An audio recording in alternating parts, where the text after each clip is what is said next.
current Luffy is 100 times stronger than the Luffy which we saw in episode 1. But what if he was stronger and can use his Gear 5 from the very beginning? Will he become the Yonko sooner? And can he save his brother Ace from being executed? Or will he save his friends not to be separated at the Sabaody? To get these answers, we need to give Luffy the legendary Gear 5 at his first episode. Well, first of all, when he explodes the barrel and comes out of it in episode 1, the Alvida pirates, including Kobe, think that he is some kind of an alien. Because you know, no human has the floating goofy hair and a white cloud draped over his shoulders. So, instead of attacking Luffy, everyone runs away from him toward their captain Alvida. Alvida starts attacking Luffy, and Luffy being dumb with a single blow. He explodes the whole ship, which causes everyone to sink, including Luffy. As a devil fruit user, Luffy's body stopped moving as soon as he started sinking. Kobe, with his gratitude for helping him from the Alvida pirates, rescues Luffy and gets him to a safe place. Kobe was so shocked after Luffy's outfit was transformed into a regular man. He asks Luffy, "Who are you? Are you an alien or something?"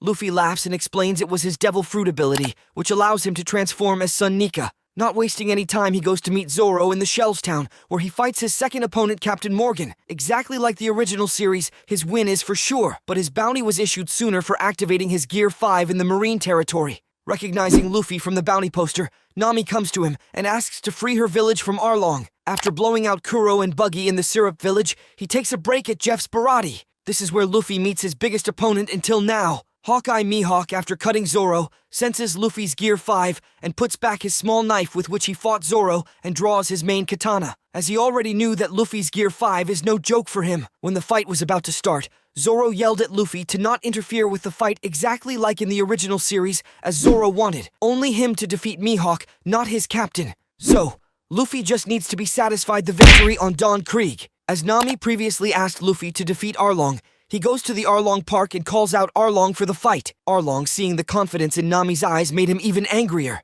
He directly jumps in front of Luffy and lifts his hand to punch him. But, sad thing for him, Luffy has already made a huge hole in Arlong's chest, which he didn't even realize. This shows his crewmates how much fast and strong Luffy is. This gave them a little fear toward his captain.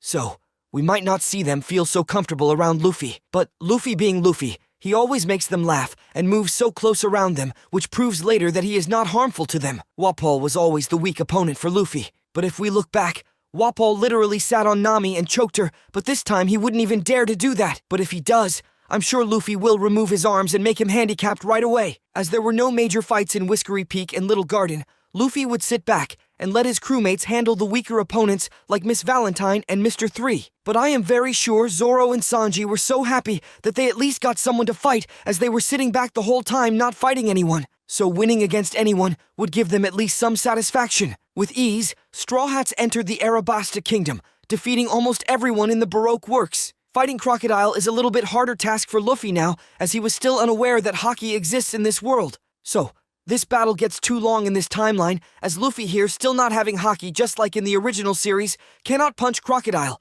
and on the other hand, Crocodile cannot stab Luffy as he couldn't keep up with Luffy's Gear 5 speed. So, there is only one way this battle could end. As this fight prolonged to 3 hours, Nico Robin returned from the tomb where she was translating a poneglyph, expecting this match would have ended. So, she can take a look at Luffy. We see Robin save Luffy from sinking into the sand in the original series. But here, Robin was so shocked that they both were still standing on the ground fighting each other. Robin realizes this is the right opportunity for her to get rid from Crocodile. So, she gets Luffy some water and tells him he can take down Crocodile if he punches him with the wet hands. This betrayal from Nico Robin was so unexpected for Croco Boy, pouring water on his fist and transforming himself into a giant-made crocodile, so annoyed. With the final punch with his giant wet fist, gave Luffy the victory when he fought Crocodile for the very first time, thanks to everyone's favorite waifu Nico Robin. This impresses Luffy for helping him and makes him ask her to join the Straw Hats crew. As Nico Robin was already having a plan to join them, she accepted Luffy's offer. Luffy's next opponent was Bellamy, who struck Luffy in the head and smashed it into the bar counter. But guess what?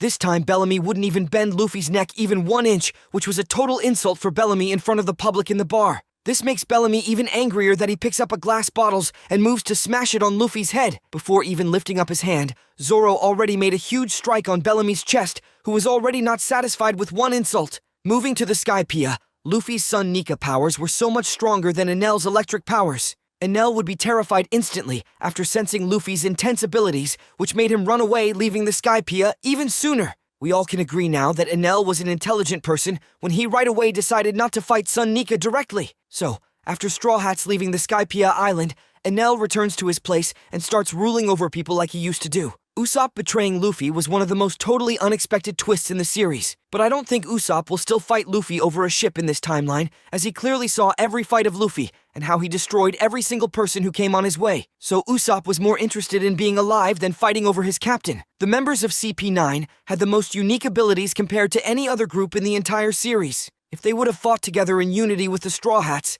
they would have more win percentage. But now, even if they all together attack Luffy once at a time, they wouldn't even lay a finger on Luffy's body. We saw Luffy nerfing Blueno and Lucci with his Gear 2 and 3, which is his first and second level of power up. Imagine what he would do with his activated Gear 5 now. I'll leave this conclusion upon you guys. Let me know in the comments section below. This time, the Thriller Bark arc gets even more crazier, as Luffy's shadow being extracted and given to Oars would be a total chaos. Just like Luffy, Oars would also inherit Gear 5, which can destroy the whole island if he goes out of control. But to defeat Oars and Gecko Moria, Luffy literally had 100 shadows inside of him. But now, it's still not enough to take down Oars. Luffy needs double of 100 shadows. But there were only a limited number of shadows with the pirates who helped Luffy. So, Straw Hats decide to sacrifice their shadow for one night to make Luffy stronger, as Luffy now had Zoro, Sanji, Frankie, and Chopper's maximum level shadows. He now can surpass Oars and take his shadow and return all of his friends' shadows as well. But in Sabaody,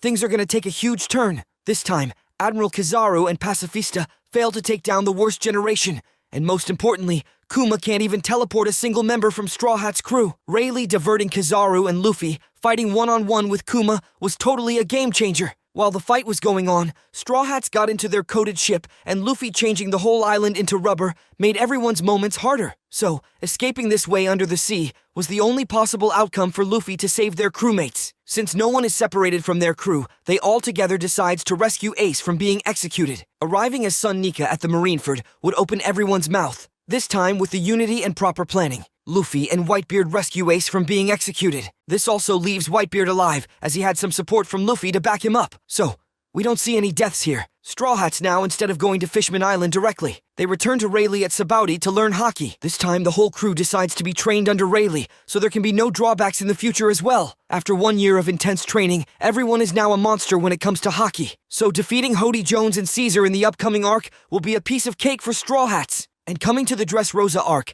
I think Luffy would never come to fight in the tournament to get the Flame Fruit, as there will be no incarnation of Devil Fruit, as Ace is still alive. Which means Luffy will not fight Hadroudine and Don Chinjao in the tournament. Leaving two of these characters, Doflamingo would still come to fight Luffy, would still wipe out Doflamingo with ease, but not in Dressrosa Kingdom. After Sanji is separated from his crew, Luffy as usual enters the Whole Cake Island, but now fighting Cracker would be totally different. We saw Luffy turn into a fat guy eating all of those biscuits produced by Cracker, but now Luffy with his Gear 5 can transform directly into a giant Nika and eat every island which is edible. This makes Big Mom fall into chaos, for Luffy eating her all food. We all know how huge Big Mom is. But our Luffy literally was playing jump rope with Kaido's dragon form in the original timeline. So, with proper control of his Nika form, he can even be double of that size now.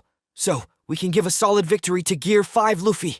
Entering Wano and Tama, offering food to Luffy, made a special bond between them. As usual, Luffy can't sit back. This time, Luffy doesn't need to fight Kaido twice, as Luffy won't be defeated in the round 1. Instead, he gives an equal competition to Kaido, and with Zoro and Sanji's support, plus Law and Kid's backup, they clearly had an upper hand. As we see, Kaido is now all alone without Big Mom, as Luffy already nerfed her, which made a huge fear inside of her. So, kicking out Kaido and becoming New Yonko is constant for Luffy anyways. Entering Egghead, Rob Lucci already saw Luffy's Gear 5 at Water 7. He knows exactly what would Luffy do if he shows his appearance again. So, this form of Luffy can totally be a game-changing for him if he had it from the very beginning. What is your opinion, guys? Thanks for watching the whole video. Please support me by clicking the subscribe button.